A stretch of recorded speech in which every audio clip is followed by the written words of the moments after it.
Class 10th के बच्चे देखें। देखो बेटा, आज आपके वहाँ चैप्टर में ट्रिग्नोमेट्री का एक क्वेश्चन है। tan a plus B equal to √3 और tan a minus B equal to 1/√3। कहने का अर्थ क्या है कि इसमें a और b का मान आपको पता नहीं है, आपको a और b का मान निकालना है। यहाँ पर आप देख रहे हैं, क्वेश्चन देख रहे हैं, tan a plus B equal to √3। देखो ये इसका मान √3 के बराबर है, tan a प्लस बी का, और tan a माइनस बी का मान किसके बराबर है? 1/√3 के बराबर है।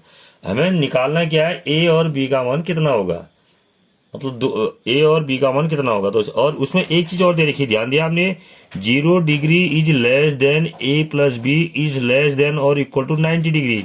इसका क्या समझे तुम? इसका अर्थ है, इसका मतलब हुआ कि a प्लस बी का मान 0 डिग्री से तो बड़ा है लेकिन 90 डिग्री से छोटा है या 90 डिग्री के बराबर है।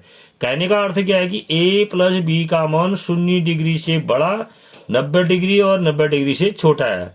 तो हम ये मान के चलते हैं कि a प्लस बी का मान या तो न्यून कोण है या अधिकतम समकोण है, उससे ज्यादा नहीं है। और जब आप ट्रिग्नोमेट्री पढ़ते हैं, क्लास 10th में ट्रिग्नोमेट्री पढ़ते हैं, तो ट्रिग्नोमेट्री पढ़ते समय आपने ध्यान दिया होगा, आपने जितने भी मान निकाल रखे हैं, ठीक है, जितने भी मान आपने निकाले हुए हैं वो सारे किसके निकाल रखे हैं? न्यून कोण के। चाहे आप 0 डिग्री का देखिए, चाहे आप 30 डिग्री का देखिए, चाहे आप 45 डिग्री का देखिए, चाहे आप 60 डिग्री 60 डिग्री का देखिए, या फिर 90 डिग्री का देखिए, इससे ज्यादा आपकी 10th में नहीं है।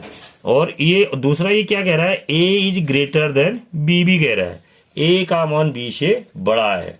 तो सीधा सा हमारे पास प्रश्न है कि tan a प्लस बी का मान √3 है और tan a माइनस बी का मान 1/√3 है, और a प्लस बी जो है हमारे पास वो या तो 90 डिग्री है या 90 डिग्री से कम है, और कोण a जो है कोण b से बड़ा है। तो हमें a और b का मान निकालना है।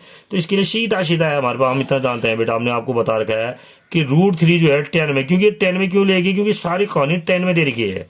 तो हमें पता है √3 किसका मान है? tan 60 डिग्री का मान है। 1/√3 किसका मान है? tan 30 डिग्री का मान है। हमें पता है ना, tan 30 डिग्री का मान sin 30 बट्टा cos 30 अगर हम करते हैं तो 1/√3 आता है। tan 60 का मान sin 60/cos 60 करते हैं तो √3 होता है।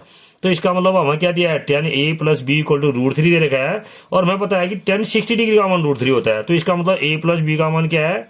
60 डिग्री है। ये वही लिखा है, इसका मतलब a प्लस बी का मान 60 डिग्री है। ठीक हो गया। दूसरा, tan a minus B equal to कितना दे रखा है हमें? 1/√3। वही लिखा है, tan a minus B equal to 1/√3। और tan में किस एंगल का मान होता है 1/√3? 30 डिग्री का। किसका होता है? 30 डिग्री का। तो इसका मतलब हमने क्या लिख दिया, a minus B equal to 30 degree. क्यों? क्योंकि tan a minus B equal to 1/√3 है। इसका मतलब a माइनस बी के स्थान पर क्या था? 30 डिग्री था। तो a minus B equal to 30 degree. ठीक हो गया। तो हमारे पास दो समीकरण आ गए, एक समीकरण 1 आ गया और दूसरा समीकरण 2 आ गया। आए, अब हम इन दोनों समीकरणों को क्या करेंगे? हल करेंगे। लिखा है कैसे हल करेंगे, ये a plus B equal to 60 degree है और ये a minus B equal to 30 degree. तो हमने क्या किया, समीकरण 1 और 2 को जोड़ने पर, दोनों को जोड़ा हमने। देखो a plus B equal to 60 degree, a minus B equal to 30 degree, इन दोनों को जोड़ दिया ना। क्यों जोड़ा? क्योंकि एक प्लस बी था, दूसरा माइनस बी था। इन दोनों को जोड़ा तो क्या हो जाएगा, a और a यहाँ से 2a हो जाएगा, plus b minus b cancel हो जाएंगे, इक्वल टू 60 और 30 90 हो गया, यानी कि 2a equal to 90 degree. a equal to 90 degree बट्टा 2 कितना हो जाएगा? 45 डिग्री। कितना होगा? 90 में 2 का भाग नहीं तो 45 ही होगा। 2 चौको 8, 2 पंचे 10। तो a का मान कितना आ गया? 45 डिग्री आया ना। a का मान कितना हो गया? 45 डिग्री हो गया। फिर हमने क्या किया, हमें a का मान तो पता चल गया, अब हमें किसका मान निकालना है? b का।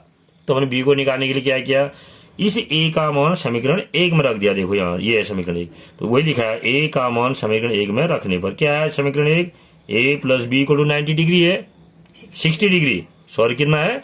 60 डिग्री है, लिखा सही है। तो a का मान 45 डिग्री रख दिया, धन b बराबर 60 डिग्री। अब इस 45 डिग्री को हम दाईं ओर ले गए तो b बराबर 60 डिग्री ऋण 45 डिग्री, तो b बराबर कितना आ गया? 15 डिग्री। तो a का मान 45 डिग्री आ गया और b का मान 15 डिग्री आ गया। तो इस तरह से इस प्रश्न को हल करते हैं। ऐसी किताब में और भी प्रश्न है, इनको हल करेंगे। ठीक है, सीखना है, बहुत सरल है, बस कोण याद करने आपको कि tan 60 डिग्री का मान √3 और tan 30 डिग्री का मान 1/√3।